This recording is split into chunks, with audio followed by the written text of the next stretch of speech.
Alright, so we should be live now. Woohoo! In the lobby for the first game of this ATL EU match. Yep, this is our EU team against our official EU team, not our Yankees EU team, against the Terran Lords. Terran Brotherhood. Sorry, Terran Lord is a member of our Yankee team. Jesus, Ben. It's been a long day. against the Terran Brotherhood, which is, we did some background research. Oh my gosh, wait, is Hoffman? Oh, Hoffman was registered as random, but I guess he's Protoss, so we're going to get a PvZ here for our first game. Sounds good. On Dreamcatcher. Sounds good to me. On Dreamcatcher, very exciting. The most obnoxious map in the map pool right now for PvZ, because walling requires a pylon. Yep. Every single time, which I hate.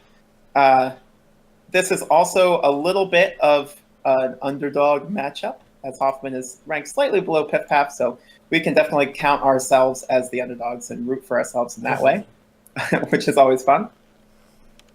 There's a little bit of a delay to the stream because there was a dispute over whether or not one of the players on Terran Brotherhood had accrued enough games, because the rules say you have to play 40 games before 2 weeks into the season, but we are only we are just at the end of 2 weeks in the season.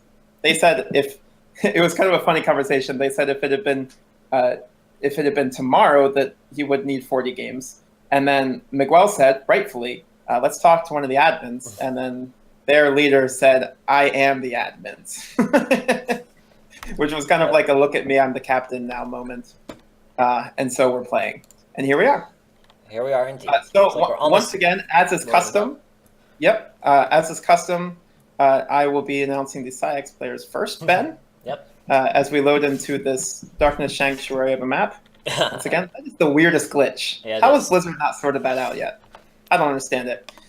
Anyways, spawning in the bottom right, it's the Green Protoss. Beautiful, intelligent, charismatic, very, very much aware of world events. It's Hoffman. And in the upper left, it is the Blue Zerg from Terran Brotherhood. Joined the wrong clan. Doesn't understand what the name of the clan is or what race they should be playing. It's PiffPaff. Ben, is the overlay off? Yep. Heck yeah. All right. Hoffman already with a wall on the top looks like of the suspiciously ramp. like the forge may be coming down in a moment. I'm expecting a forge, Ben. I'd What's be it gonna shocked be? if there wasn't a forge. And there it is. All right. Beautiful. Yeah, so there is a probe actually right up at the natural ramp of PiffPaff already. Going to be scouted by this Overlord. He can actually block the hatchery if he wants, although he doesn't. He could have, yeah. PiffPaff had to know that probe was either going to pylon block or cannon rush. And, a lot of drones coming off the lines as this pylon goes down. Ben, is that too many drones? I really don't know how Zergs hold cannon rush. It is normally too many drones, but if he can get this pylon down before it finishes, he will not, it looks like. So the cannon will go down, which is the important thing. It doesn't need to survive. But now he can't wall. Well, is that a full wall? I think drones could get behind that on the right. Can they not? No, I don't think so. Okay, it's a little tricky to tell with the cliff borders. Yeah, Dreamcatcher natural ramps are the worst, right? I hate them. They're awful. I've lost so many games because I don't understand how this ramp works. This is looking really rough for Zerg. If you pull that many drones and you don't stop the cannon rush, you end up in a really difficult spot. So the natural cancels here from PiffPaff. He's going to go over to the third, but without the ability to get over there, that's just going to get cannon rush too, certainly. Cannon's going down on the high ground. The spawning pool's finished up, but there's no gas from PiffPaff, so he's just taking the first extractor now, so he's not going to be able to have those Ravagers that you need to kind of efficiently take out cannons anytime soon. Yep, absolutely. And so Hoffman's job here is basically just to make sure that, Hoffman should just drop a pylon and then a cannon by that natural, and then just follow that drone and make sure that it doesn't put anything down. Yeah. Because now that there are these cannons at the ramp, PiffPaff isn't going to be able to get a drone out of the base, and so you can make sure that PiffPaff is stuck on one base. With that late gas, this becomes really tough. So Hoffman is going to put that pylon down. That's very nice. It looks like 6 links for PiffPaff. Those can't make any move towards the cannons now, and we begin our dance. Then, although if he keeps making Zerglings with the 2 spines and a queen, he may be able to break the high grounds here. Yep. So I think if he reburrows, especially if he focuses the pylon here. Okay, it looks like he's just going to go for the cannons one at a time. Which also is a viable way to do it. Yeah. Hoffman needs a zealot. This actually, that first spine crawler is going to go down, which is nice for Hoffman. Yeah. That makes it a lot harder. Also at the new base of PiffPaff, the cannon never went down. Oh, yikes. So if he starts building Zerglings there, or if the creep just gets... Okay, the cannon is going to go down, so PiffPaff needs to start some Zerglings there to be able to keep that alive. The nice thing for PiffPaff is that now that this hatchery is actually finished, there are no other drones on the map. So the game becomes a lot simpler for Hoffman because you know that this base is here. You've got a cannon here. None of those larvae are creating, so that base is almost definitely going to go down. Yeah. The Stalker also coming out. Stalker with shield battery support is going to be really really good against these spine crawlers. Although there's only 2 shield batteries. The Robo going down, obviously, that's going to be pretty important to try and actually kill Piff Path to get those Immortals and Warp Prism and the shield batteries that all Zergs hate to deal with in the early game. Yep. Man, even every one cannon shot on that queen is huge, and the Stalker can just start chipping away at the spine crawler. Yeah. There goes the Ling. Every single unit is so precious when you're both mining on one base. Yeah. Hoffman back at home. So, by the way, that other hatchery is going to go down 100%. Yeah, no larvae like are being morphed there. Hoffman has walled off completely, so we are in a classic cannon rush kind of print F Turkey Dano style. Actually going to add 2 more cannons to the front. Oh, no, cancel those. Oh, Pippa's going to leave! Okay. GG! PsiX goes up 1-0! That's huge. That's huge.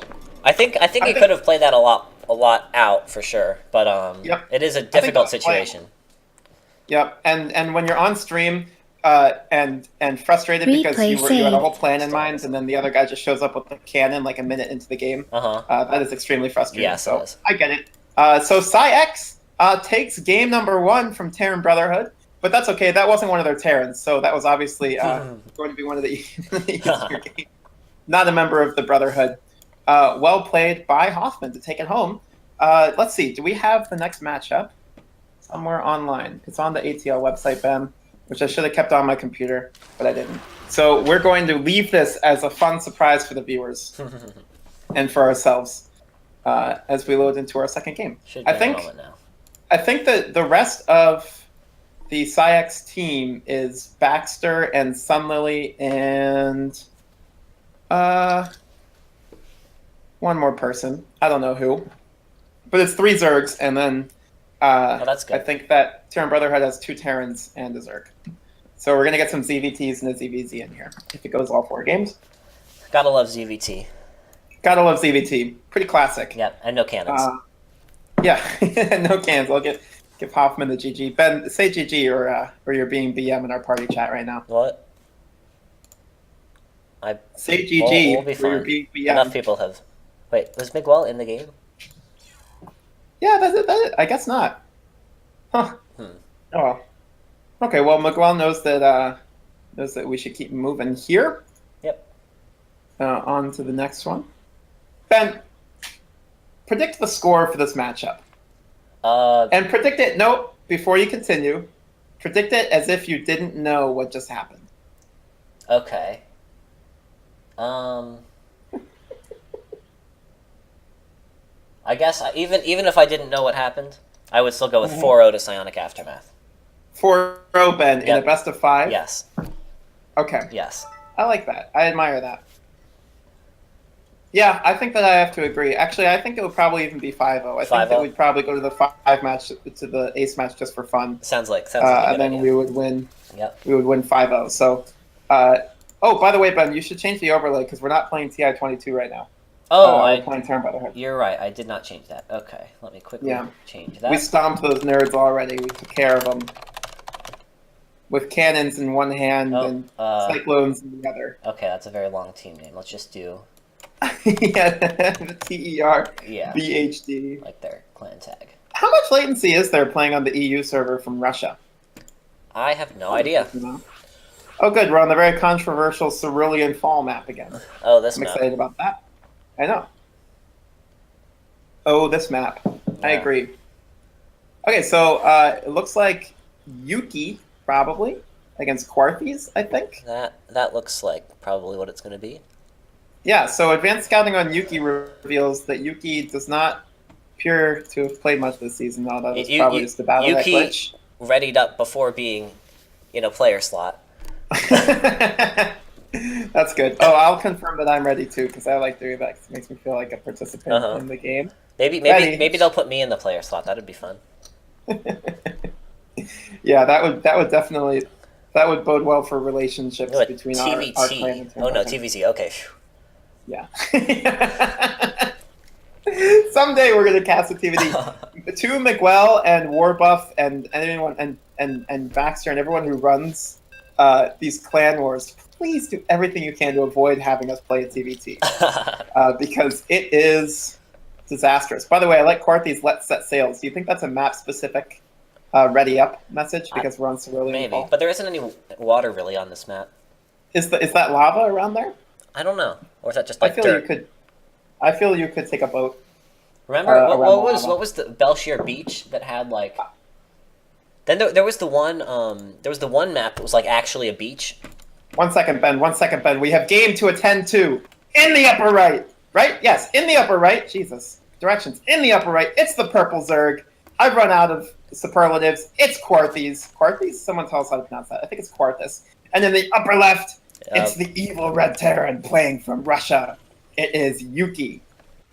Probably trained in the KGB, etc., etc. So, anyways, what were you saying? Belshire Beach? No, well, there was one map that was like based on I think like you know the beach at what is it at Busan that they always do Brood War tournaments at? Yeah, Busan. Yeah. There was a map that was I think based on that and like actually had like a beach with like umbrellas and stuff on it. Oh, that's cool. And what's his name doing the dance? Yes. Who was that? Who did the dance?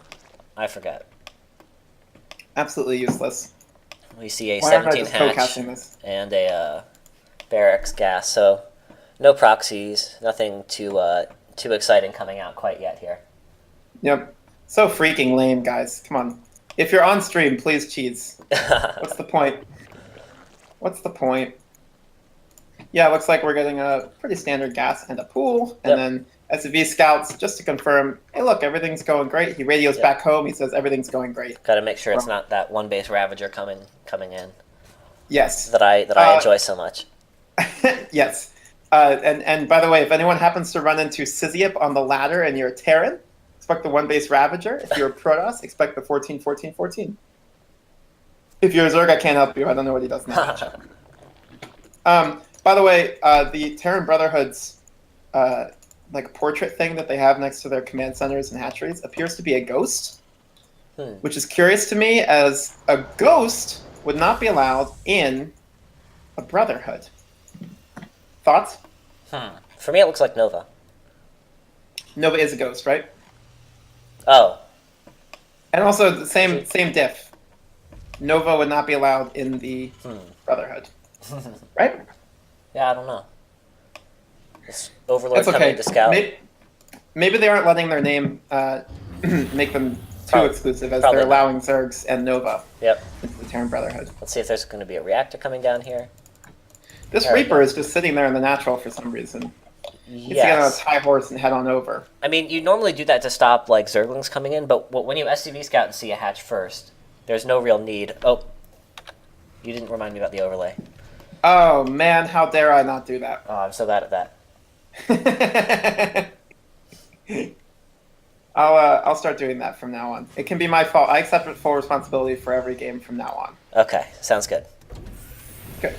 Where did the Reaper go, Ben? I lost track of the Reaper. Now it's going back to the natural. Why would it be in the main? I don't know.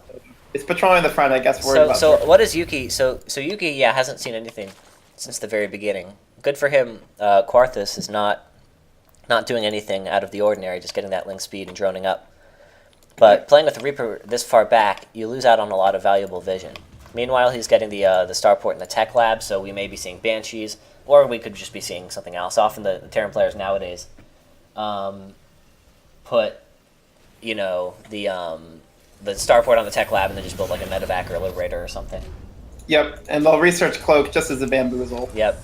Just to say, oh, Raven build it 10 is. scores. That's kind of cool. And we see a fairly fast Baneling nest coming out from Quarthus. I don't think this necessarily means aggression yet, especially with the continued droning. But it's certainly possible. We do see one Evo chamber. This poor Reaper, Ben. It ventured out. Oh, get it! Just barely survives. Tragedy.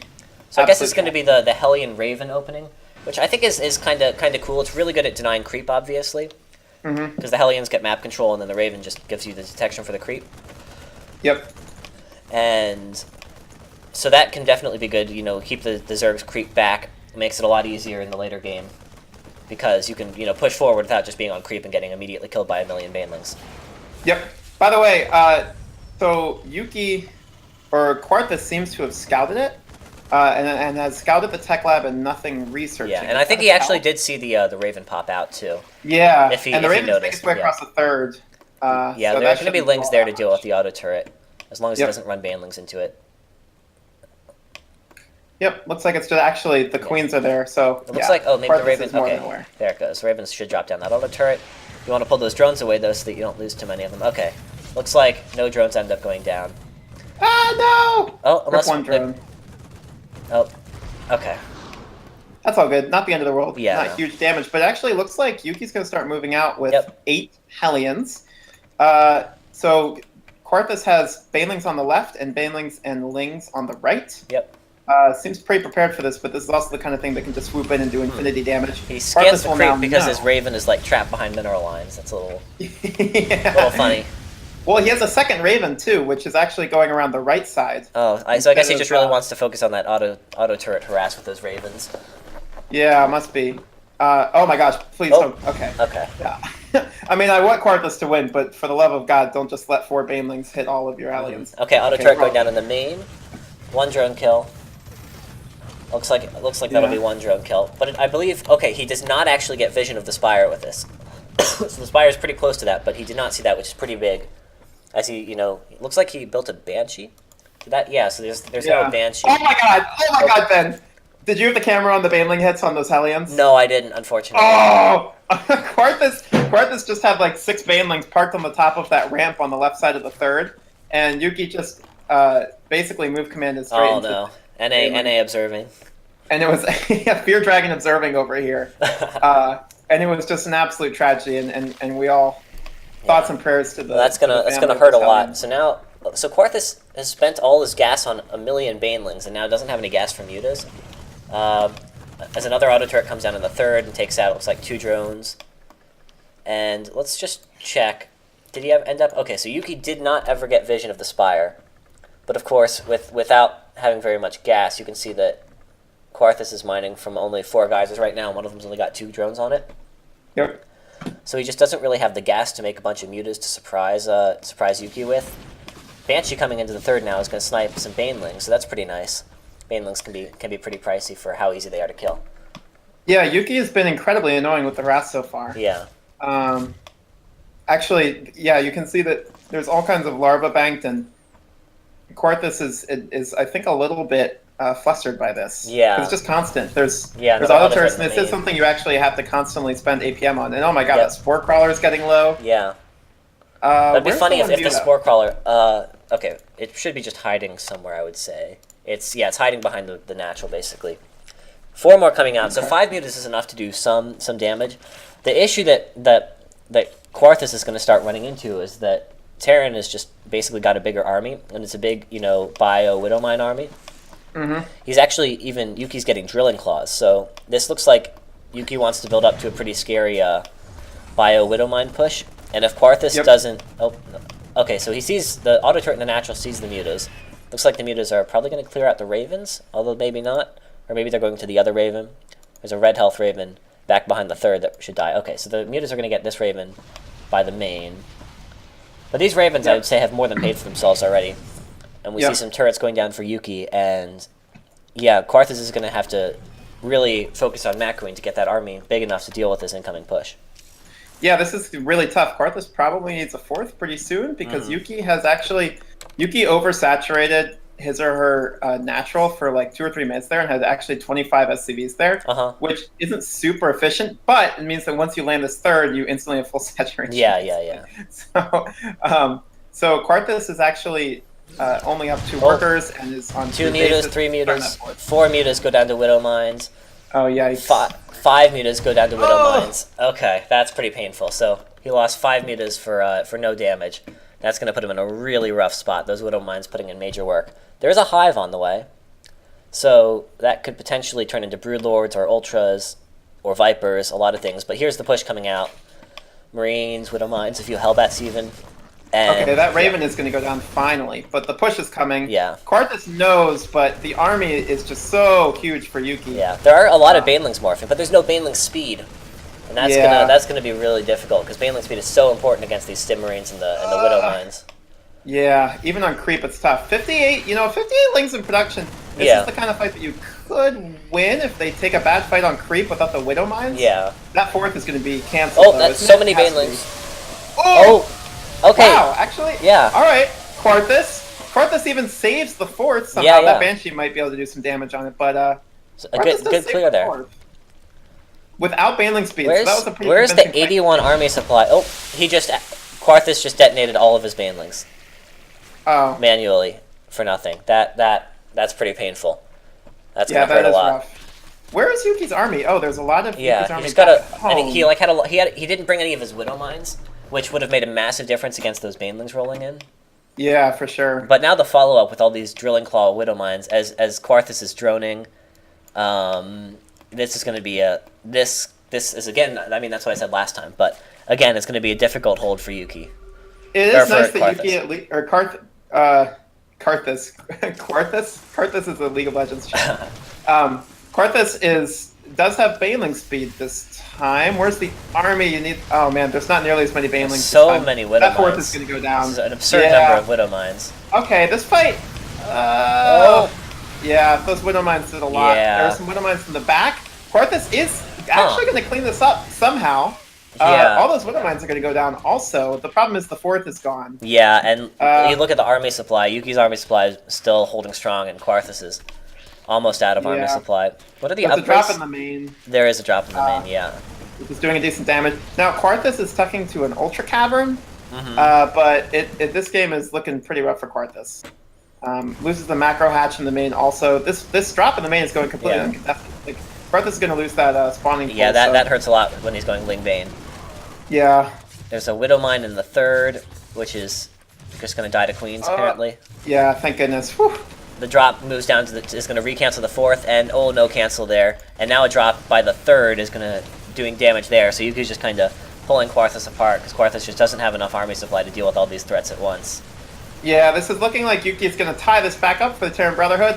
It's an on-brand player for them, so of course it was going to be good. And GG. Quarthus says GG, and Yuki makes it 1-1, guaranteeing us 4 games at least, so I'm pretty happy about that. You know what, this was a win for the viewers at least. Quarthus put a real effort into into defending against those pushes there. I was really impressed with that, but as time went on, Yuki was just able to keep his army alive, or keep remaking new army, whereas Quarthus eventually just sort of fizzled out of army.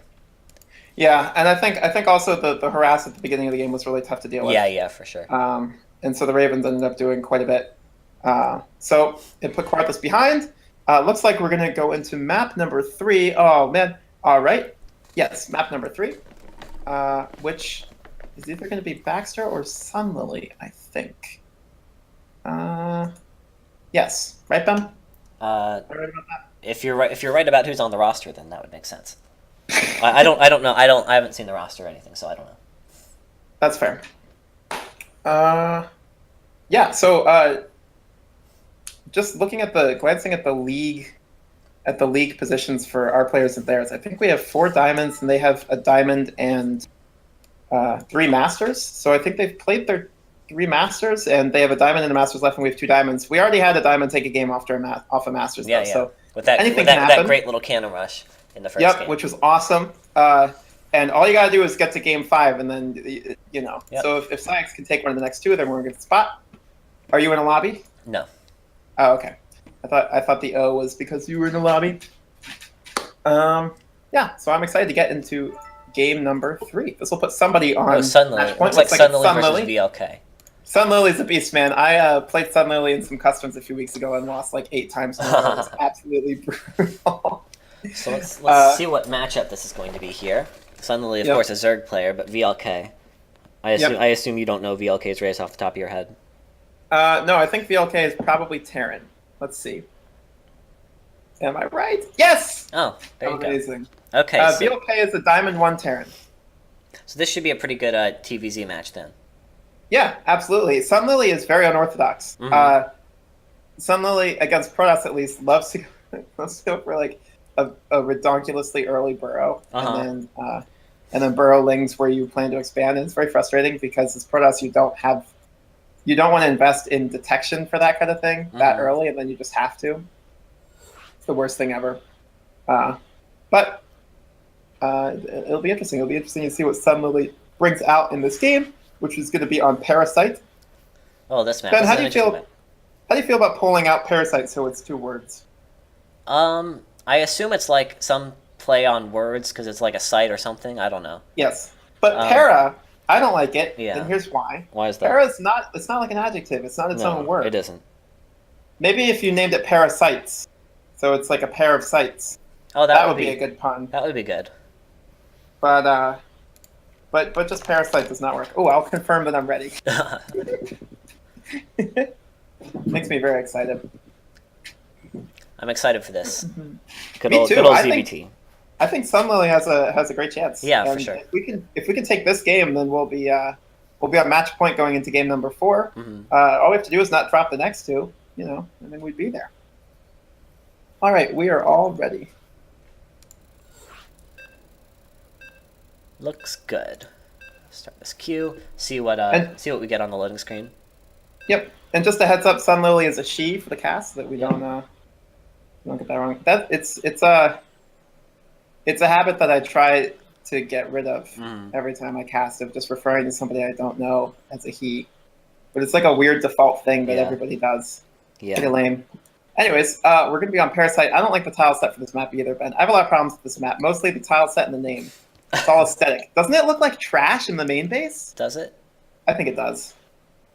Oh, your does it makes me think that you don't think. I don't know. I don't usually pay attention to these sorts of things because I always have creep in my main base. Oh, fair enough. Oh, you're right. Yeah, you don't even see it. Creep looks like trash all the time.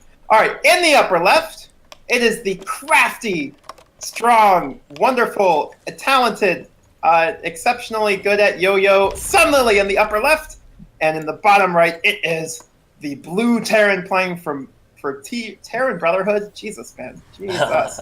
Terran Brotherhood, it is BLK.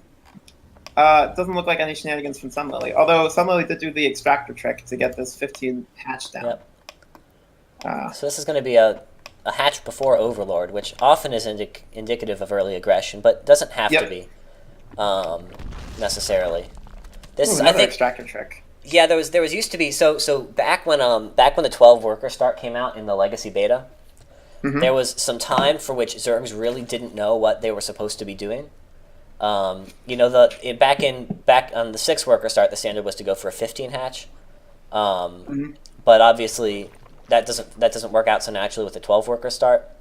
And certainly one thing that people did was just do massive numbers of extractor tricks and do something like 15 hatch, 16 pool, something like that before Overlord. Yeah. Just to go into a macro game.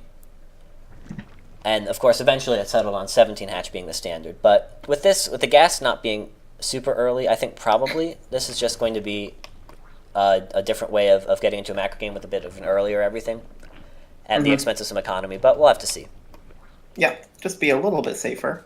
VLK, for his or her part, is going to be taking the command center in a second. Boom, there it goes. That Reaper should be sent across the map. Looks like it's queued to go to the natural ramp. And we're getting a pretty normal game on the way.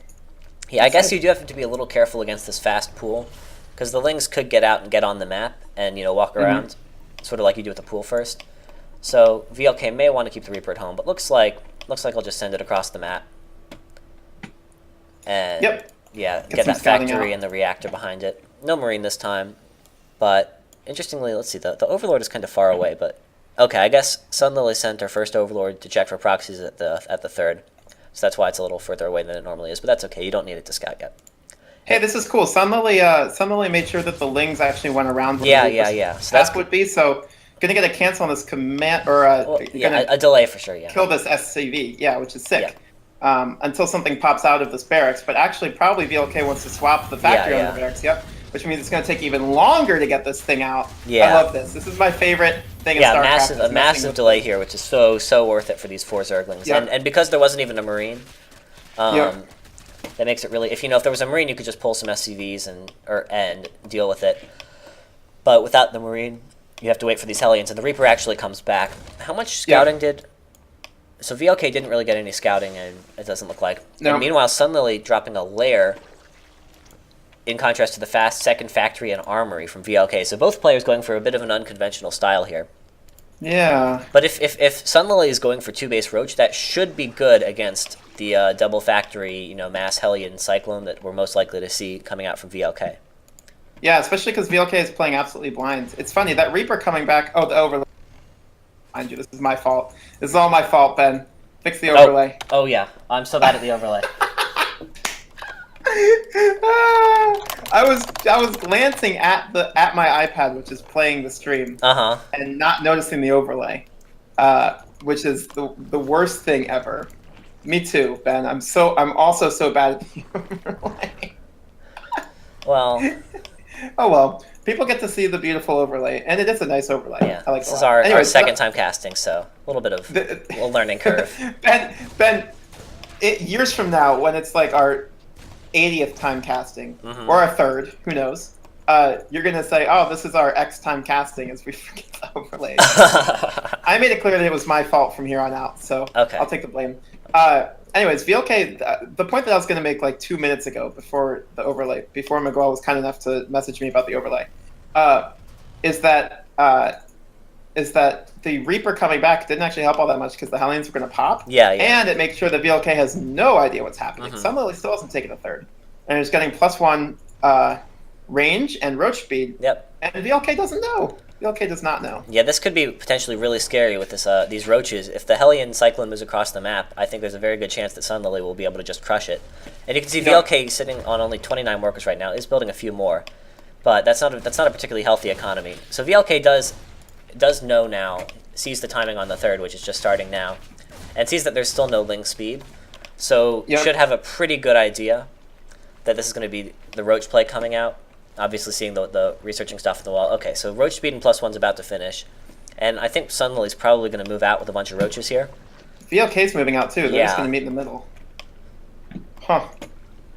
Sunlily, by the way, no matter what happens here, is being so annoying with these Overlords. VLK a little bit indecisive, not sure whether or not to spend the time killing that Overlord, and turns back around actually. So Sunlily's done a really good job of hiding the Roach count, I think. Yep.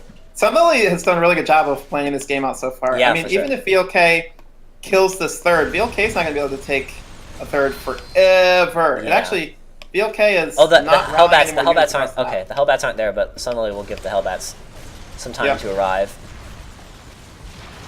Yeah, so there's a lot of Cyclones, but there's a lot of Roaches too. Now this off creep is a little bit. Oh my gosh, with those Sunlily is absolutely precious. Yeah, I think for sure. There's no chance with Roach speed. None of those Cyclones are going to make it home even. Yeah. VLK is. Cyclones are really good. Yeah. You're right, Ben. Cyclones are really good. Someone clip this and send it to whoever is taking David Kim's job now. Once these Roaches get here, they'll clean it out. But Sunlily will be fine, and it's I think still. Oh, needs to make sure to actually not lose the hatchery. I think this is still super good. Yeah, I think this is super good for Sunlily still. Obviously, that was a lot of Roaches ended up going down there. If we look at the overall units lost, it's a little bit in favor of VLK, but obviously losing all those Cyclones. And the most important thing is that what you need against this is tanks, really. And there are no tanks. It looks like one of these factories is going to lift up onto a tech lab soon. Yep. Which is going to help, but it's still going to be a long time before tanks come out, and there are going to be Roaches at the front door. There, I think, are enough Cyclones right now to deal with it, but as time goes on, and that Cyclone is not the best place. No. It's going to be so hard for VLK to keep playing against so many Roaches without tanks. Yeah, VLK also just tried to run 2 Hellions back, but Sunlily was all set up with a Queen on the wall and everything. And as we move forward, VLK does have a finished third command center, but it's going to take a while to be able to actually land it. Yeah. Sunlily is powering up on 3 bases, is about to finish 2-1, while VLK is much more hampered in the upgrade department. Sunlily, obviously that army tab is deceiving because Roaches are very supply intensive, but I think Sunlily should feel like she is in a really, really good spot. Yeah, for sure. I think this 2-1 Roach push that looks like she's building up for now is going to be really scary, and she's got a fine economy behind it. So the third CC is now lifting off and going to the third. Of course, the Cyclones are going to have to take out this creeping Overlord first. But ever since they increased the creep receding rate, this isn't quite as big of a deal as it used to be. Yeah, it's true. Okay, the roach is now moving out. It's a pretty solid number of roaches, and I think just cyclones are not going to be able to deal with that.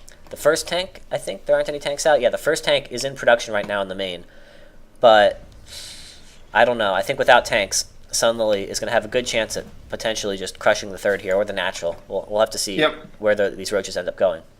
Yeah, as far as a follow-up, by the way, Sun Lily has 3 Dropper Lords in production. Ooh, I love Overlord drop play. And a Spire, so Sun Lily is making use of all of the most annoying things for Zerg. Meanwhile, just catching all these Cyclones out before the tank joins the army, pretty huge, because now is Sun Lily going to fight this? I'm not sure that. I don't think this can work with a tank. Yeah, here. I think this is probably a little bit too much, but oh my gosh, still killing a ton of Cyclones. There are more reinforcing roaches. VLK does not want to move out of range of that tank. No. I guess VLK does want to move out of range of that Sun Lily's going to be able to just go to this third and probably force a lift, kill some SCVs. Yep. Sun Lily can take this fight all day. For sure. Just focus that weak Cyclone for sure. Oh man, you know what? Cyclones are very strong, Ben. They are very strong. More roaches streaming down. Especially with those upgrades. So, meanwhile, behind the Sun Lily's Spire is finishing. Yeah, and the Hive on the way too. Yeah. And the 4th base is finishing. Sun Lily doesn't have a super lot of drones for 10 minutes into the game, but that's because of all the pressure. Yeah, I think that attack into the natural there that didn't get so much done really hampered her footing in this game, because with losing all those roaches kind of inefficiently there, her big advantage is not quite as apparent as it was before. Now it looks like roaches are going to load up into the drop overlords, which is going to be very annoying to deal with. There isn't anything in the main, and there aren't any turrets or anything. Actually, there's a 4th CC now, so VLK really continuing expanding. Looks like this 4th CC is going to turn into a planetary at this 4th base on the high ground. But here we have the drop going in, and there's going to be some multi-pronged attacks at the 3rd too, which also doesn't have any siege tanks, so this could potentially do a lot of damage on both fronts. Yeah, this is awesome. One thing to watch is that there's a Hellion run by with 6 Hellions on the right side, so you can check on that in the minimap. Roaches in the main base, and at the 3rd, and I'll keep you updated on what's happening there. But this, there are no tanks here, so there's nothing to defend the main base. Oh, gonna get the armory. Yeah, this is pretty big. Meanwhile, down at the 3rd, they're also uncontested because the whole army has actually just moved into the main base. The Hellion's running in and doing some damage. Hellion's doing decent damage. Looks like the worker kills are about even, but the drones are lining up back at the 3rd. Oh, it looks like the orbital at the 3rd went down. Oh, yikes. And another command center is actually not even going to be canceled. Oh, the Hellions are going to get into the natural though. Oh, this is getting really really bloody. The queen on the ramp isn't in position, so these Hellions are going to kill a lot more drones even. There's no blue flame, but still. Oh man. Oh gosh. Okay, Sun Lily gets the roaches, so the Hellions going to be taken care of. I think that came out better for Sun Lily because VLK is still on 2 bases, but VLK now has a decent enough army to actually walk across the map and see if something can get done. Problem is, Greater Spire is finishing for Sun Lily. Oh, these roaches is a really bad engagement. Yeah. Oh no, the path, the miss. Okay, that's painful. She still does have a pretty good supply advantage and is doing a lot of damage with the roaches dropping back down in the main. Yeah. And a lot more roaches, and this orbital at the 4th never turned into a planetary, so that's going to make defending it a lot harder. VLK needs to lift that before it dies, like the orbital did at the 3rd. Oh, is it going to? Oh, that orbital or the command center goes down at the 4th. As all the units are going to the main. There's a fight at the former 3rd. All those roaches are still at the 4th. I think Sun Lily was just faster than VLK there. Yeah. And Sun Lily now has 4 Corruptors in production and a Greater Spire finish. Oh, Sun Lily, don't focus that. Okay. Okay. But VLK kind of basically needs to win the game with this push. Sun Lily going into Broodlords looks like now, which I don't super agree with, because with this little economy and stuff, rather you just sort of stick to Roach Hydra. But at the same time, it's going to be sort of fairly difficult, obviously, for VLK to deal with Broodlords. Although VLK has a lot of Cyclones, and I think VLK may have the upgrade. Oh, Mutas. Yeah, Mutas. 8 Mutas in production. This game could get real messy. Yeah. Really quick. Oh, Sun Lily needs to not push down that ramp. Oh, this is really painful. Okay. Yeah. So I guess the thought is the Mutas could swing around and kind of snipe some of the tanks. Yeah, or I think just they're going to fight here, but the Cyclones anti-air looks like it won't actually be enough. And with all the Cyclones, tanks. Look, there are some Cyclones caught in the back. Yeah, and the tanks aren't siege. So VLK is going to say what I assume is an equivalent of GG. I sure hope. And Sun Lily's going to put PsiX up 2-1. That's huge. Yep. Wonderful. Yeah, some really great play there from Sun Lily with multi-pronged roach harassment. Yep. And VLK just not reacting fast enough on all fronts to keep his stuff alive. Losing things that can lift to roaches. Yep. Is going to put you in a really rough spot. Yeah, Sunlily also helped that first attack really comfortably. Yeah, there were a few attacks into the natural that kind of let VLK back in the game, but it always felt like Sunlily was winning by a lot. And Sunlily with a pretty good build order advantage in this game, going for the 2 base roaches against the double factory play. Yep. It's also important to note that the delay of the command center at the beginning put VLK way far behind. VLK pulling that Reaper back also made sure that VLK wouldn't have any idea what was happening in the game. So Sunlily just felt kind of in control for that entire game. And was faster with the roaches. So GG, and we go up. The good guys and girls go up 2-1. Good for us. That's going to put Psionic Aftermath on the ace match going into game 4. On match point, Ben. Oh yeah, sorry, on match point. Same thing. Didn't you used to play tennis? You used to play tennis. Minimally. But yes. Yeah. Fair enough. Ben, did you say GG? No. Say GG. I'm not playing. You didn't say GG last time either. GG is for people who are playing. Miguel isn't playing. Miguel says GG. Okay, so it looks like it's going to be Satanis. Let's see if we can and Baxter. Do some opposition research on that person. Baxter. There's Baxter.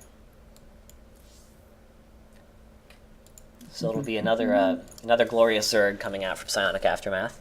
Yeah, and I think that this is going to be a Zerg from Terran ZVZ. Yeah. Always a good time. Always a good time. This could be over real quick, boys. This could. There seems to be some issues finding the Terran Brotherhood's player. Oh, I love this. This is my favorite. Kind of anticlimactic, though. I know. Well, they'll find someone, hopefully. Yeah, it is. It is a bit of a time commitment to stick around for these clan wars when you're playing last. Let's go line up. But hopefully they find Satanus. Is that really the name? Satanus. Sunlily is such a beast. Agreed, Baxter. So we've had 2 pretty solid games for our wins. Yeah, for sure. Yeah. I see people are giving 2 bits at a time on Twitch, which is good. It's exactly what they should be doing all the time. Yeah. Ben, predict the name of the replacement for Satanus. Cyril. I was going to say Goddess, because it's the opposite. Satanus wouldn't show up, but Goddess would. I see. And you can't always guess Cyril, because it's never going to be Cyril. Well, try me. Everybody knows. until we play against Ents. Yeah. It's probably not going to be Cyril. Is the Ents clan tag taken on NA, you think? I bet it is. I'm sure it is. Yeah. I'm sure someone has swooped in there already. Tragically. Oh, that bit, Ben, that's huge. Yeah, I know. Is it possible to donate bits when you're on mobile? Probably. If you have bits. Let's find out. I'm not sure that I have bits. Oh, I have 10 bits. Oh, there you go. I'm going to do Rip Cheer, because that's the only ones. Oh, I'll do that. Heck yeah. That's Rip to our chances of losing 3-1. Yeah, that's what that means. Of course. Just so everybody knows. Fun fact about those bits, Ben. Do you know why I got those bits? Why do you have those bits? Okay, do you remember that Respondent website that I showed you a few weeks ago? Yeah. They were looking for people who liked esports, and they would pay me $50 if somebody that I sent a link to did it. Well, my plan to get someone to click on that link and do the thing was for me to go onto a Fortnite streamer's channel who was in subscribers only mode. It was a TSM. I don't remember what his name is. I don't know anything about it, but I figured there were a lot of people there. And I went on his channel, and it was subscribers or 25-bit donations, chat only, and it was pretty slow. And so my plan was to accrue 25 bits by watching ads, and then use my privileges after I sent him those 25 bits to spam my dumb link. But then apparently the ads cut off at 10. Interesting. So also, usually you can't post links in these sorts of chats, but yeah, but even if it was up for 10 seconds. Yeah. Well, if it's like an automod, it would just be deleted immediately. Well, that would be tragic. That would be tragic. That would be the worst thing that ever happened to me. So it's a good thing that I didn't spend money on that. But you've got 10 bits now, so you can donate the remaining 9 after. I have 9 bits. I'll give a bit for every win for. Sounds good.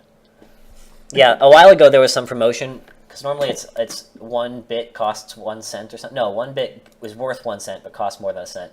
But there was some like 500 bits for $1 promotion. So I figured, might as well. So I have 424 bits left. Oh, that's huge. Oh, I could get 25,000 bits for only $308. If I had too much money, I would absolutely do that. I would get the Carbot skin pack. And get 25,000 bits. And everything. And I would get too many bits. Too many bits, too many bits. It'd be kind of fun to be that guy who just gives $1,000 to a streamer, and then they're like, yes, like at the end of a Home Story Cup or something when they're close. Yeah. Oh, he's sleeping. That's hilarious. Happens to the best of us. Yeah. Let's see who it is, Bem. Will it be Cyril? Will it be Goddess? The tension is palpable, Ben. Probably will be Cyril. One could palp the tension. Uh-huh. Is that what palpable means? Do you hear that lawnmower in the background? No. Good. It's very loud where I am living. Someone doing a lawnmower. The people next to us... Go out and yell at them. I will later. The people next to us who rented the house next to us, who were also like the worst tenants of all time, they put all of their trash in our trash can. Oh, that's the worst instead of their own. Yeah, I know. And it's like city coded, so you have to put your trash in your trash can. So we had to like literally physically move it because they'd already moved out after they did it. Anyways, a housekeeper came to their house yesterday afternoon and knocked on the door, and well, I imagine they knocked on the door and found that nobody lived there anymore to open the door for them. And the housekeeper called somebody, and then the housekeeper was in an argument, like right within earshot of everybody, probably within 5 houses, for like 45 minutes. Like, I don't know who they are. I know who I am. They better pay her out. So I like got her half of the story just sitting there in my room because I couldn't listen to anything else for 45 minutes, just about how these people had stiffed her. They hadn't canceled her appointment. She'd driven there for 45 minutes to get there. Absolutely tragic. I know. Ridiculous. That's all I have to say about him. I wonder where this Terran Brotherhood person is. Yeah. Ben, you want to do the alphabet backwards? Because you wimped out last time. No, I'm not doing the alphabet backwards. Okay.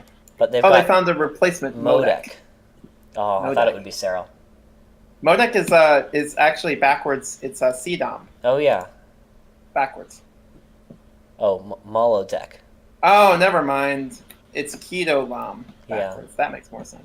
CDOM isn't a word. That was going to be my second guess after Cyril. It was going to be Molodek, or it was going to be Cedalam? Molodek. Oh. Yeah. Mine was going to be Cedalam backwards, but it wasn't going to be Molodek. It was going to be literally Cedalam space back the word backward. Darn. Next time, maybe. We could have cheesed a 2v2 on stream in the downtime. We could have. Next time we need to cheese a 2v2 on stream. Because we can leave whenever they tell us that it's starting, right? Yeah. I don't know. Nobody wants to see that. I don't have my keyboard down here. I'd be playing on my little MacBook keyboard. Oh, yeah. So it would be even worse than usual. Well, you just proxy. Easy win. Yeah, of course. Easy win. Easy life. There's a reason why we're a Grandmaster Teams season finish. Guys, stream. Ben and I went on an unreal Archon winning streak last season. It was like 25 games in a row. It's pretty ridiculous. It was crazy. We were beating people who were actually good, too, in some of them. Most of them, we were getting like 0 or 1 MMR. Yeah, it's really disappointing to spend 15 minutes in a game and get 0 MMR. It really is. But one team that we played had a guy who was, like 5.4k Terran? I think and they were playing as Terran. And then there was the other guy on this team was like 5k Zerg or something. And we were playing Protoss, so I'm right now 4.5k on a losing streak. Ezra, speaking of amusing bugs, right? You may have seen this on Reddit, but EU Grandmaster is currently sorted by league points. Yep. So it's just completely out of order, which is it's not the Grandmaster. NAGM is fine. Yeah. But EU GM is not. So how do you screw up the league ordering of just one region? Well, they screwed up 2v2 also. Oh, what's this? Drama? Ben, do you see this drama in the... That is ridiculous. Can I chime in and say that is ridiculous? No, don't say it. I want to. We're So casters. Bad. You should restrain your clear bias at least to the stream.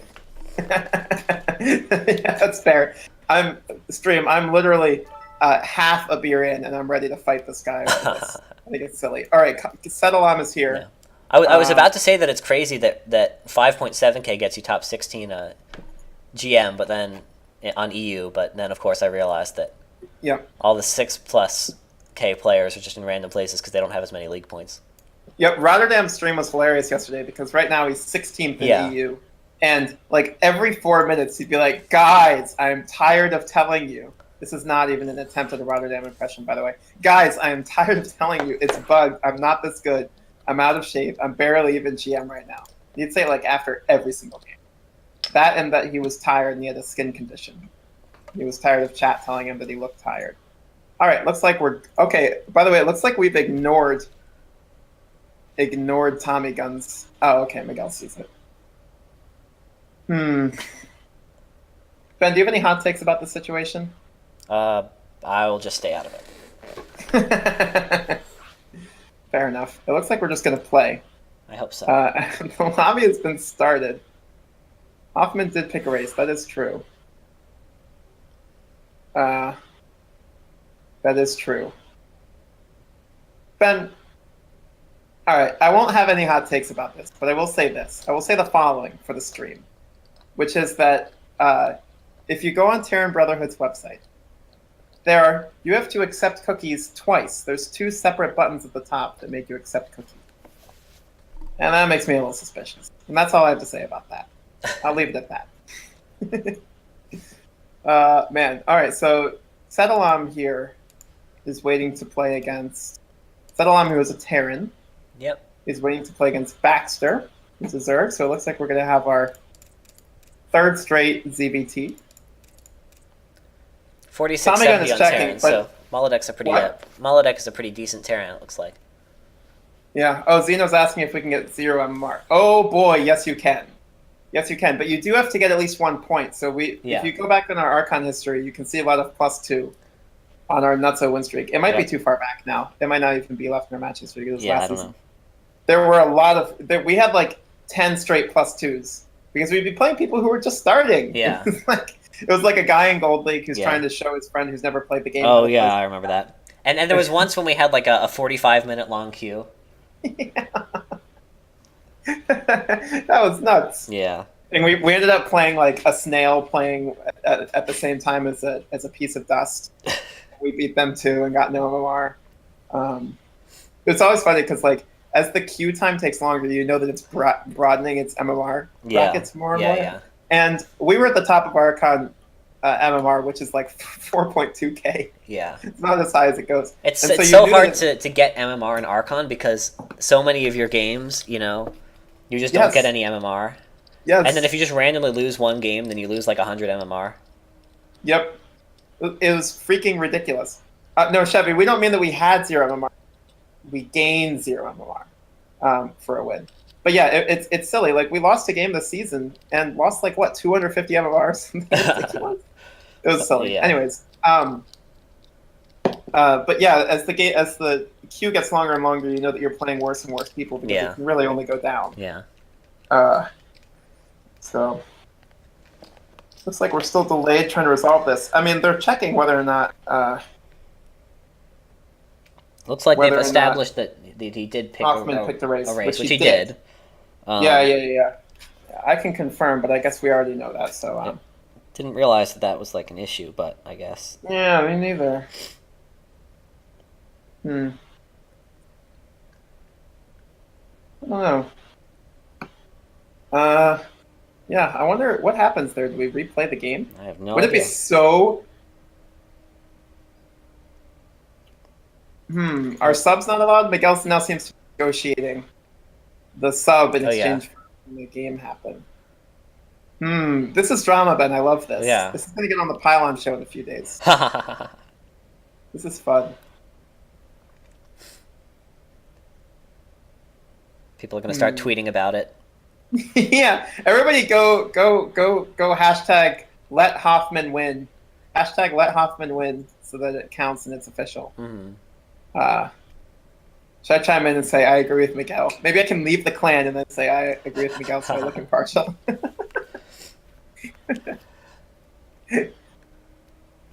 Let's see what happens. Oh my gosh, let Hoffman win is trending. That's amazing. Did you tweet it? Do you know what Twitter is, Ben? Do you know what trending means? I have heard of Twitter before. You don't seem impressed enough by the fact that it's already trending before the delay is over so that they've heard it. Oh. Just from my tweets. I've been tweeting up a storm right now. Have you? Yeah, constant. I won't stop. Sounds good. Keep it up. Can't stop, won't stop. No, Chevy, to get 0 MMR, you have to play some way, way lower rank than you. D-ranking to 0 MMR would guarantee that you don't get 0 MMR. Yeah, you would eventually just stop losing MMR, I think. I don't think you could get down to 0. I've seen people 0 before. But that's a glitch, normally. Oh, I don't know. You never see anyone at 5 MMR, you know? That's true. But I think to see someone at 5 MMR, you'd have to be down there, because they just keep leaving until they get to 0, right? No, you don't keep leaving until you get to 0. You get... Here, I'll check what the lowest... I usually it only goes down to, like, 1,800 or something. Okay, looks like Tommy Gunn is being chill about this. The trending Twitter hashtag has put enough pressure on him that we're ready to go. There's apparently someone in China with 371 MMR. Oh, but that's the lowest? Yeah. Huh. But there are very few people with under 1,000 MMR. Sure. There's six teams globally with under 1,000 MMR. That's fair. Hey Ben, why did they make the MMR numbers? I don't know exactly how they scaled them. Yeah. I don't get it. Oh well. Blizzard capped MMR at 8,990. Yeah, oh, that's why I'm stuck. Oh, of course, yeah. Yeah. Man, I keep winning and getting no MMR. That makes sense. Backs are going for the yellow, which looks sick on Zerg. I will confirm that I am ready, as is tradition. Tommy Gun, by the way, is being a real bro about this and letting it go, which is very kind. Sounds good. He or she deserves infinity props for it. Okay, I'll say that I'm ready. Yeah, Ben, they're waiting. Everyone said they're ready, so I don't know who else they'd be waiting on. Baxter. Oh, Baxter said it in the lobby. Yeah. Yes. Okay. All right. Miguel, you don't need to apologize in Twitch chat. Everyone's been incredibly entertained by this. I sure hope so. Okay. I think we're all good. We're not going to forget the overlay of this game. We would never forget the overlay. Why would you? What's even the point of mentioning that? Well, just sometimes it's good to state the obvious, you know. We're going to be playing a game of StarCraft. Yep. We will be casting a PsiX match today, Ben. Yep. These are things that are obvious and undeniable. Looks like we're on Acid Plant, which, as you can see from the map, is actually a real map instead of just a block of black. That's good. Like it has been traditionally. Oh, I'm going to change the overlay so quickly when the game starts. These people are like not even going to see what happens. Yeah. For how fast this overlay is going to change. It'll be like, you know how like babies don't have permanence? They're going to forget that the overlay was ever even there. Yep. It's going to be so fast. What overlay? What's an overlay? Or is that 1 or 2 words? They're going to be so confused. They're going to be dizzy. Yep. By how quickly you change the overlay. Oh man, someone's potato is really you're sitting there tensed probably. Yeah, I am. I wonder this is probably my potato. Yes. That's certainly a common theme. Remember back with my even older computer, the one my desktop, the last summer that I used it, it would take like literally 7 minutes to load into a league game. I know that was. And complaints from all 10 people in the game were guaranteed every single time. Well, looks like all the bars have finished, and the game is just probably just preparing itself for the greatness that's about to occur on Acid Plant. All right, in the bottom right, it's the Yellow Zerg, given the same name as the criminal thief in Ian McEwen's Saturday. It's Baxter.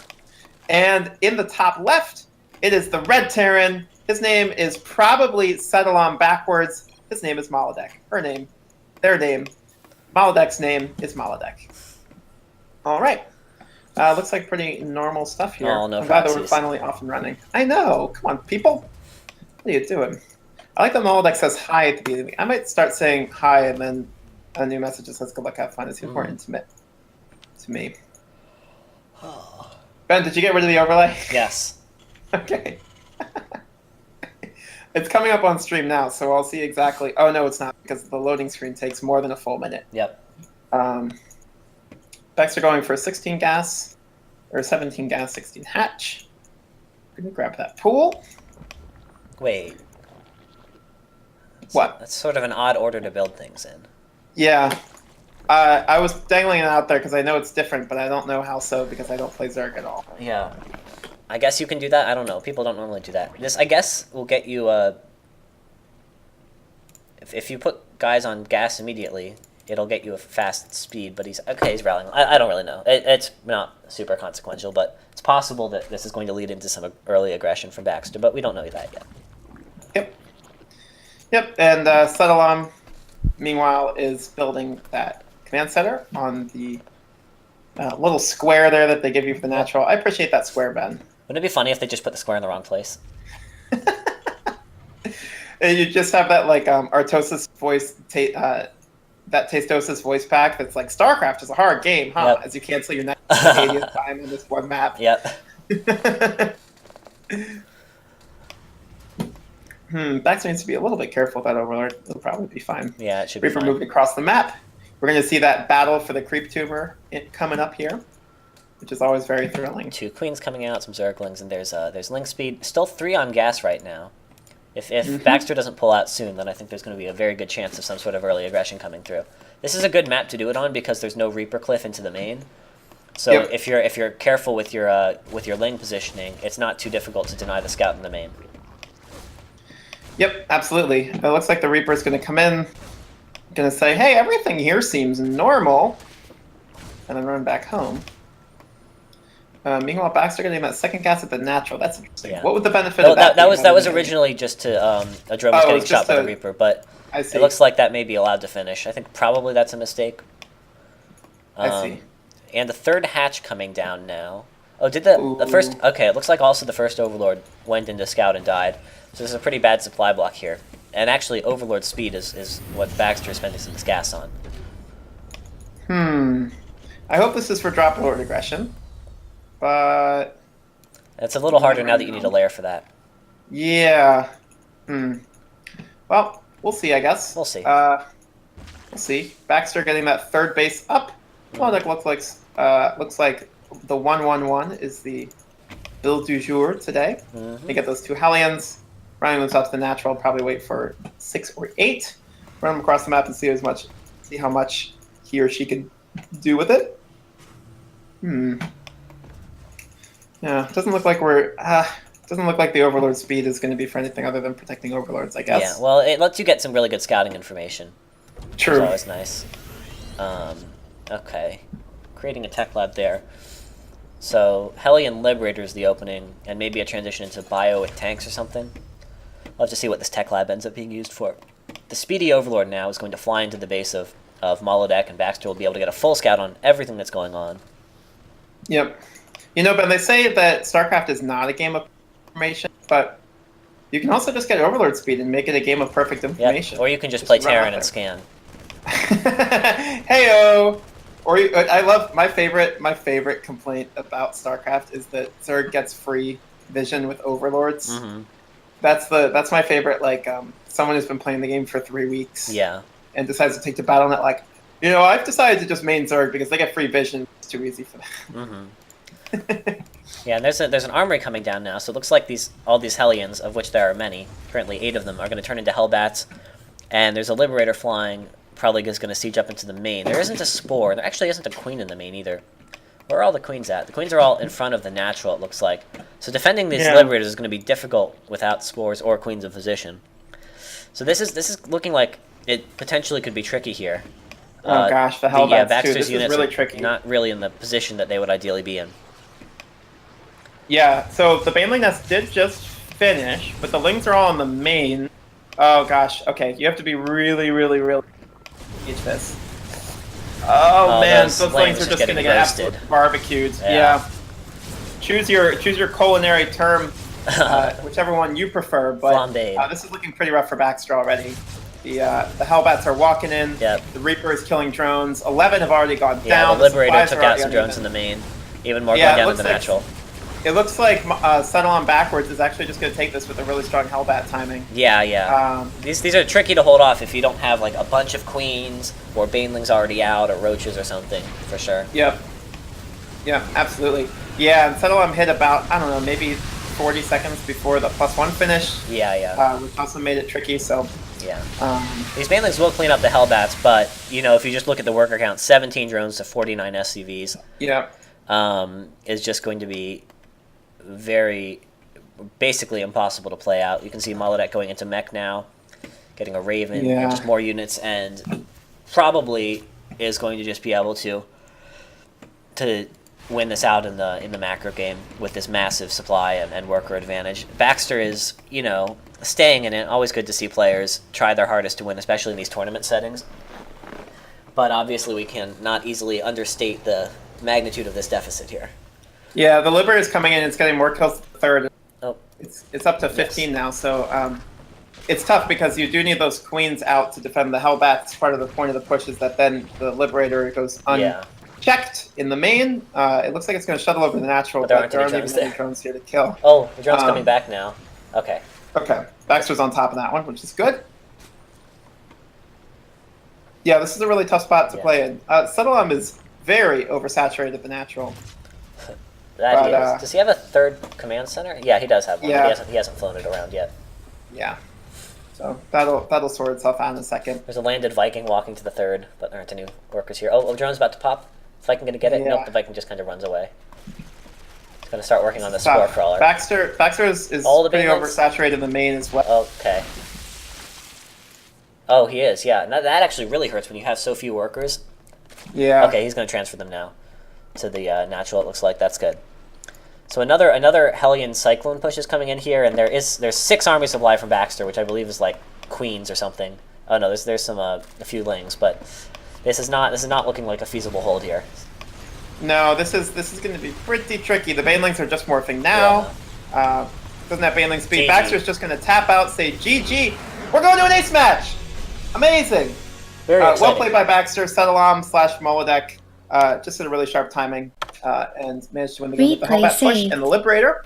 But looks like we're going to some aces, Ben. Aces, the strongest card. If you've ever played, what's it called, Ben? Poker? No, Rook.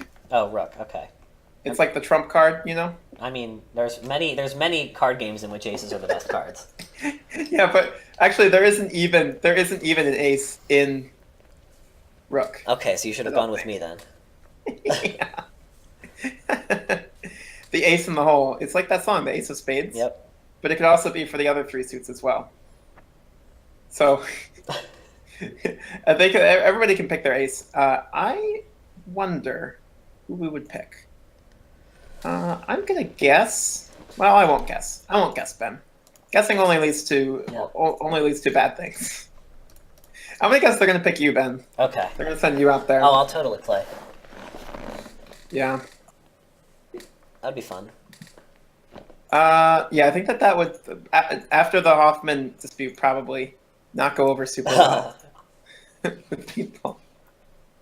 What's the limit is 4,700, right? Or 47. No, I think it's 4,800.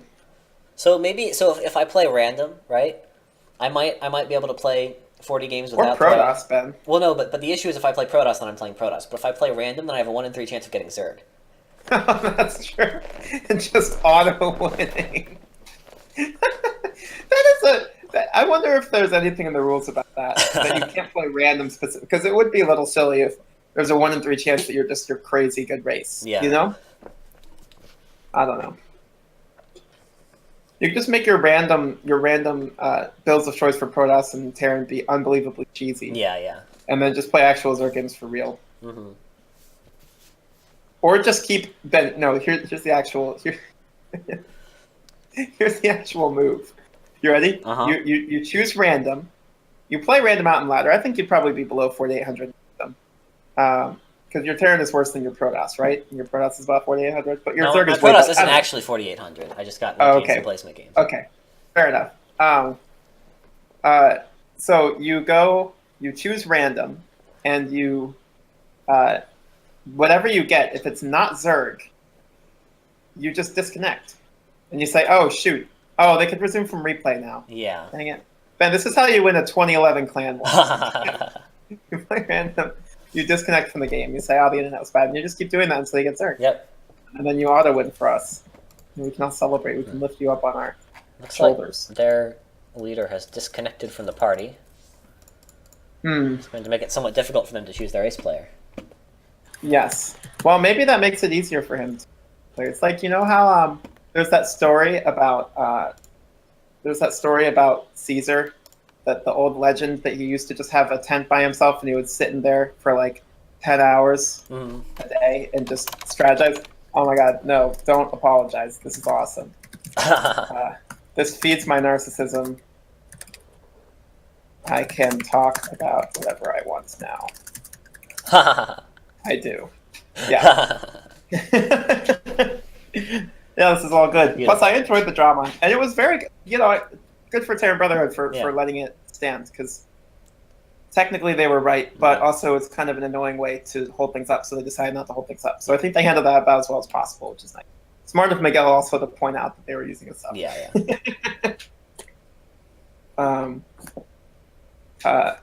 Who's our ace? Actually, we shouldn't announce it on stream. How does that work, Ben? Do you have any idea how the ace? No, you're the one who plays in this tournament. Yeah, but we haven't gone to an ace match yet. The Yankees are 4-0, and we've dropped 2 maps. One of those was a disqualification, so we're 3-0. And also, in the first of the 3, we had one of the matches was DQ'd. So,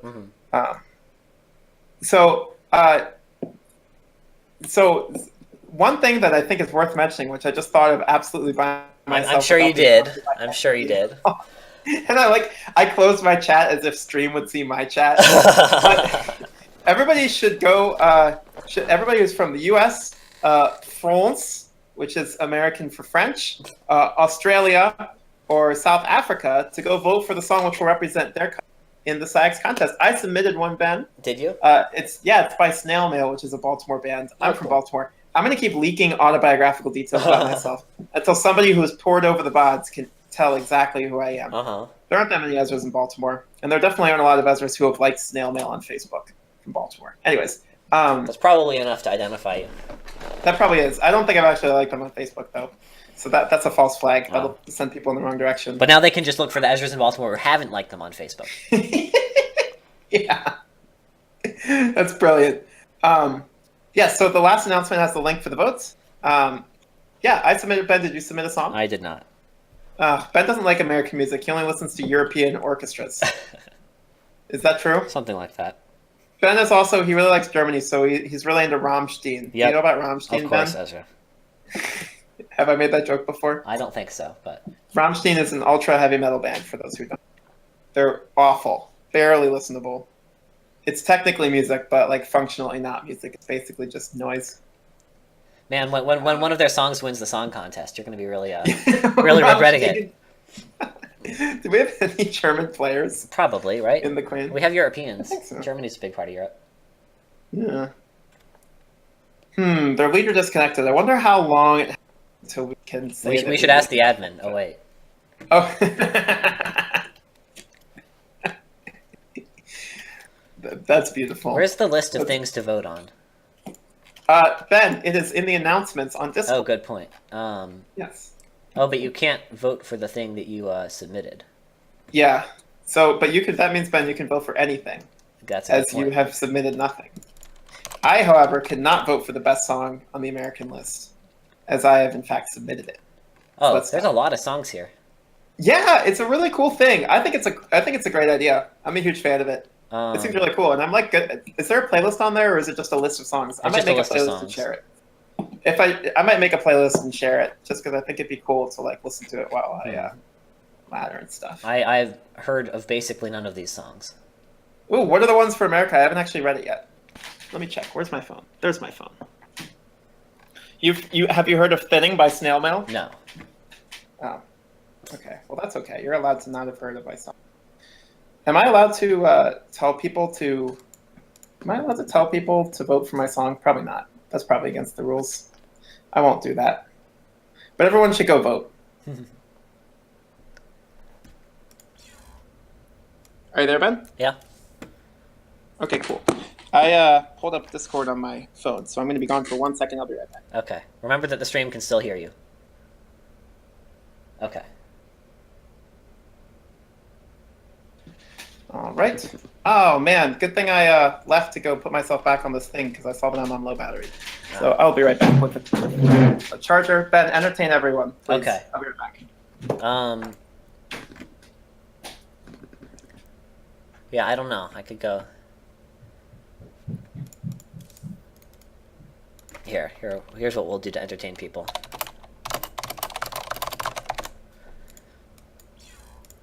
Okay. Oh, are we getting the game ready?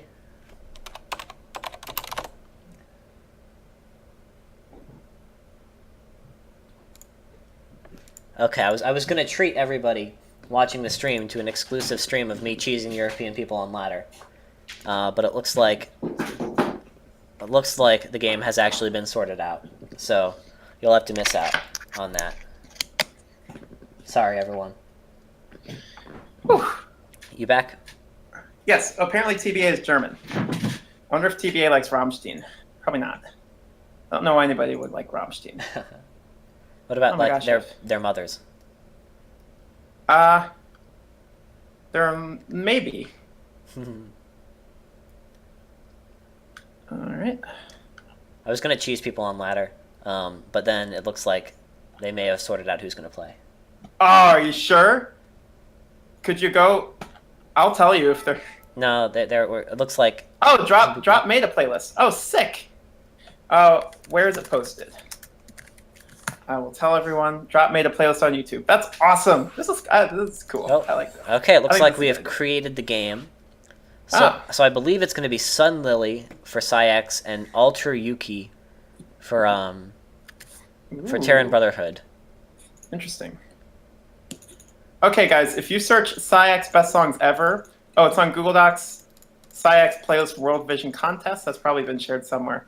But if you look on YouTube and search for playlists and you go to PsiX Best Songs Ever, you'll see it there. Here. That's sick. So we actually do have a playlist, and you should all listen to it all the time.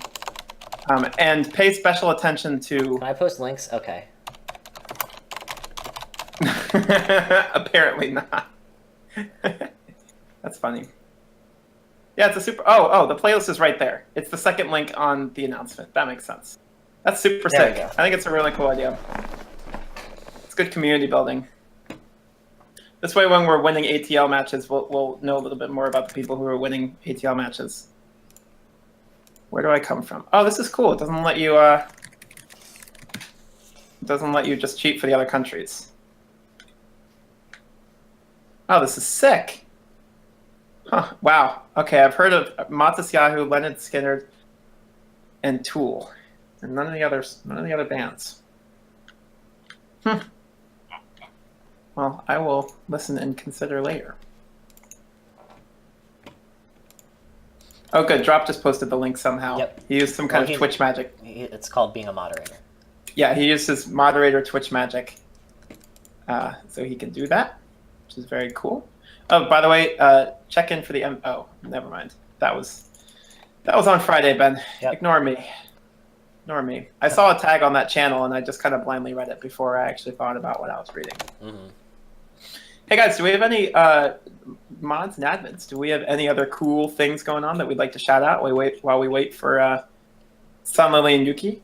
I think, what are we actually waiting for? I guess we're probably waiting for Tommy Gun to come back. Yeah. Maybe Tommy Gun also fell asleep? I don't know. Is that a euphemism for something, Ben? Is it? The term Brotherhood just puts people to sleep when it doesn't want to deal with them anymore. Okay, Alter Yuki says yes. Okay. Ben, let's do a deep dive onto your EU account. Okay. Looks like you've got almost 400 career games. Yeah. Actually, a decent amount on EU. There was some times that I occasionally laddered on EU for Yeah, you were Masters 1 in first season of this year. Oh, what do you on do you know? EU? Career summary. And at that time, Ben, you were only like a silver 2 on NA, so that's proving that that NA is a much better server than EU. So much harder to rank up on NA. Yeah, definitely, no question. Your career history is Zerg. You have a 65% win rate against Protoss because Zerg is overpowered and Protoss is underpowered. You have a 51% win rate against Terran because Terran is super overpowered. And you have a 61% win rate against Zerg. Oh, looks like we're all ready. I guess we're just going to start without Tommy Gun. I will confirm that I'm ready because I like doing that every time. I also like saying that I do it every time. Oh, apparently Tommy Gun crashed again. Oh. Oh, man. Do you think crashed means he fell asleep or his computer crashed? Probably means his computer crashed. I think it probably means he fell asleep then. It'd be sort of funny coincidence for him to disconnect from the game the moment he fell asleep. Well, it's like RuneScape where it logs you out for inactivity. Yep. Or like Netflix when you're binging and you're like 4 hours into your marathon. And it makes sure that you're alive. Have you ever had to say that to you, Ben? Because it's depressing. I don't think so. I don't watch Netflix. And the way it phrases it, it's like, "Are you there?" It looks like Everything okay? Tommy Gun is maybe getting invited. Yay! Tommy Gun's pending. Heck yeah. Oh, Tommy Gun's in the lobby. Looks like we're ready to roll. We're gonna have red against pink. That's a cool matchup. That's a nice color combo. Oh, that's gonna be annoying to look at, but ZVT is okay. It's not. I want there to be a pink-colored professional sports team. Now that the stigmata is gone. Yep. Someday. Also, did you know, Ben? Here's a fun fact. Pink was considered very masculine in the early 20th century, and there was a time. Oxford University has like all these constituent colleges, and there was a time when colleges were all starting to want pink as their like official college color. Basically, all of them were like blue or red at one point, and they all wanted to switch to pink. By the way, the game is starting. They all wanted to switch to pink, and the university had to step in and hold a lottery. And the rule was that if you didn't win the lottery, you couldn't switch to pink because every college wanted to switch to pink. And then one college won pink. And then, like, 4 other colleges decided to just blatantly ignore the university and switch to pink also. Because it was so sought after in the early 20s. All right, so it looks like we're going to be on blue shift. Sun Lily against Alter Yuki. It is funny how red is pretty masculine, but you just stick a little bit of white in there, and suddenly it's, like, super feminine. I know. Very silly. Blue shift. I don't think we've had blue shift yet. I don't think we've had blue shift either. It's my favorite map aesthetically on the pool. Yeah, it's a pretty neat map. It's sort of like Catalyst sideways. Yeah, I know. I know, but it doesn't play that way though because the pathing is weird. Yeah. With that kind of middle path. All right, in the bottom left. Oh, Miguel left the game. Oh no! All right, in the bottom left, it's the Red Zerg returning after the earlier victory. It's Sun Lily. Oh, my battery charge is low. I already know that. Whatever. Doesn't matter. I'm charging. If my computer crashes, it crashes. And in the top right, it's the evil trying to close it out. Terrible Russian. Some Russophobia in this stream today. Yes. The evil Russian. Alter Yuki. Boo. Boo. Boo. I'm allowed to pretend to be Russophobic because my family is Russian. Oh, okay. If you go back like 4 generations. So you're allowed to do that.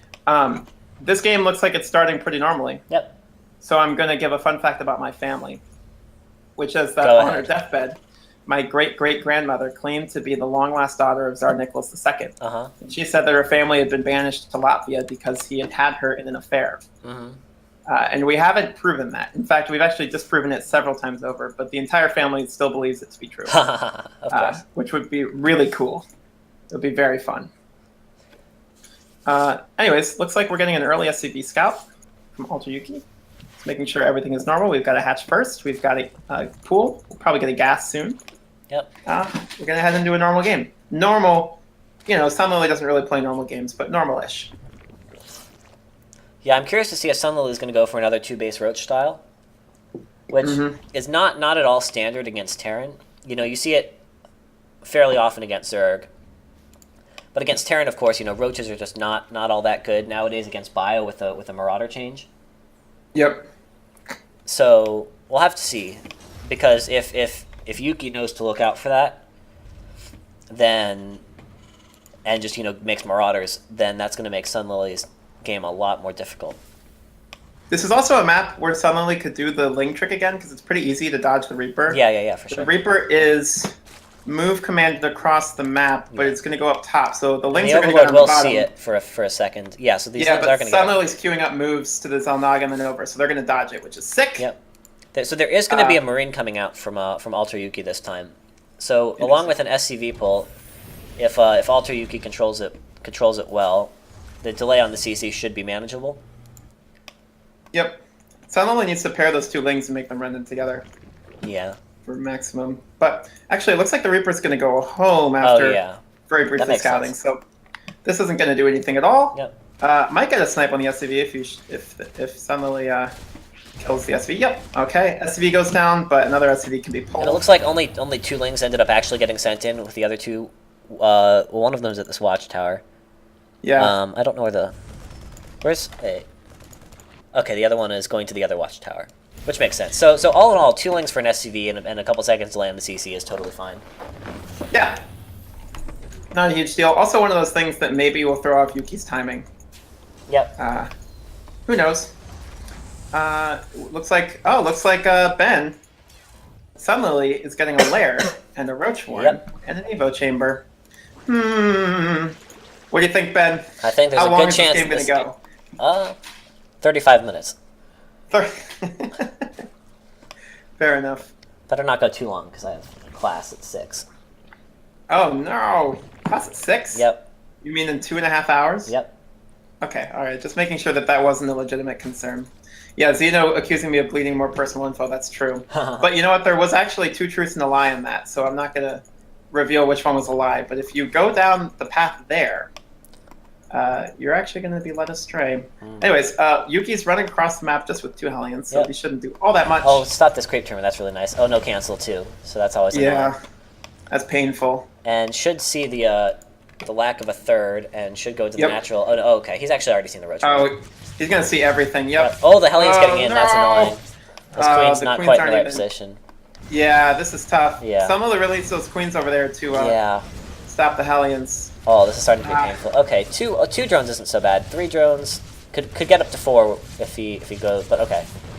3 drones for 2 Hellions is not that big of a deal, but it's annoying. Yeah. So how is Yuki responding? Yuki is making Banshees with no cloak and a bunker. So Yuki should be pretty fine against this. Yeah. Also getting double tech lab on these barracks. So Banshees are going to be pretty good against Roaches, but obviously not against large numbers of Roaches. But if some Marauders, making some Marines, but if some Marauders come out eventually, those are going to help a lot against the Roaches. There's 1 Cyclone going across the map. That's kind of interesting. Yeah. And a Banshee going into the third. Maybe just a spot for the Roaches? Yeah, actually, there's no anti-air. Are the Queens gonna... Queens should. There's some Queens. Where are the Queens? There are 2 Queens in the natural that could go over to the third. But Sunlily may just sacrifice it if the Cyclone... Yeah, if the Cyclone gets on the third, then... Okay, the Roaches are going to stop the Cyclone. Actually kill the Cyclone. Oh, yep. Yeah. But if the Queens don't come, which they currently aren't, then that third could just go down. Yeah, okay, they're on the way. They're on the way. They should have it. Yeah, it's not losing health very quickly because it's still under construction. Yeah, but it's going to be pretty low, so that could be at risk for a drop later. Yeah, absolutely. Meanwhile, Sunlily is moving these Roaches across, but so what is there? There's a wall here and a bunker. Yeah. There's no full wall, though, actually. But yeah, 2 Marauders and a bunker, I think, is going to keep Yuki pretty fine for now. Yep. So Sunlily's going to just walk back home. Still making 6 Roaches, so not immediately droning up, but electing to walk back home, and we're going to have a longer game, Ben. Yeah. Actually, Baneling's coming out. A Baneling nest coming out from Sunlily. So that's interesting. I wonder if she wants to go for a Roach Baneling kind of composition, which is, again, it is a composition. It's not something that you normally see against Terran, but that could potentially work. I've not really seen it myself, so I don't really know. Yeah. By the way, losing that Banshee is a little annoying for Yuki. Oh, yeah. It's a super small detail, but it forces Yuki to spend a scan on that natural instead of scouting with the Banshee. Although the scan was helpful because it saw the second Evo chamber. Yep. And it saw drones walking across to the third. So Yuki should have a pretty good sense for what's going on. Oh, is this going to be Burrowed Baneling play?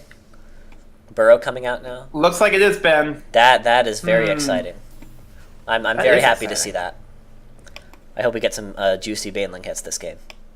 This is gonna be an interesting. This is gonna be a fun game. Yep. I'm excited for this game. Yuki's still sitting on 2 bases. Hasn't started a 3rd command center. Yes, halfway through. Jesus, Ben. Production tabs are so hard to read. Has started the command center. Has 2 dormant. Are there any upgrades actually done? Did he start 1/1 yet? No, apparently, looks like not. Yeah. So looks like not. It's potentially going to be +2 against 0/0 at some point. Yeah, that's tough. Yeah. That second Evo chamber should start Carapace pretty soon. Someone only has the money for it.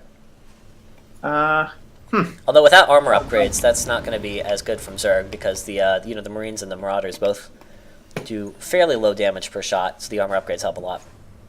Yeah. It's going to be a fun game. Yeah. So it looks like there's going to be a drop across the map, which Sunlily has not spotted. Has a Roach just too late to actually spot it, and they swing all the way around. No control of the Watchtower for Sunlily right now. Yeah, if they go underneath this could be really rough because the Overlords aren't quite in position down at the bottom of the map. You can see this Overlord just barely does not see the drop coming in. Also, Marine's going to clear out the 3rd. So there's nothing in the main. Okay, there's 2 Queens, but that's not going to be anything enough to deal with 16 Marines. Oh, and if they unload, okay. So Sunlily does see a Marine in the main. Yeah, does Sunlily respond? Lag. Oh, lag. Uh-oh. Game paused. Uh-oh. Shh, man. Okay. Don't say anything. I'll be quiet. Don't say anything important. I won't. One of us probably should have paused, right? There's other people to pause. I guess that's true. Just as long as Sunlily doesn't use all 3. I was getting no lag, Ben. Were you getting any lag? No, I didn't lag at all. Might be Sunlily's computer end. Mm-hmm. Oh, I like that I can click around on the minimap and actually look at the game. Oh, you can? Pauses. Oh, yeah, you can. Yeah. Okay, Ben. Yeah. There are I 10 burrowed Banelings. Yeah, I noticed. And there are Marines walking across the top of the map. Yeah. This game could get really dirty really quickly. Yeah, definitely could. Also, Yuki landed the 3rd base in between the natural and the 3rd for some reason. That's really weird. I know that you're waiting for the creep, but why not just keep it in the air? What's the point? I wonder if the people can actually hear us. Me too. I don't like Yuki saying Z, Z, Z. That is so obnoxious. I know we're on stream. I shouldn't say that. It's obnoxious, though. It really is. Come on. Slowly going down. Yeah, not quite sure what the issue is, but hopefully Sunlight is sorting it out. Definitely don't want lag in this. Yeah. By the way, there is creep actually just moving all the way across those 2 arms of the map. Yeah. Cool. Although no creep in the middle really right now, so that would be a good thing to work on. Yeah, that tumor got taken out. So actually, a Queen just laid down a new creep tumor at the bottom. That's a lot of yikes! Pretty high latency. I guess Sunlily is from NA, right? Should I confirm isn't this the European? No, we don't need to be ready for this.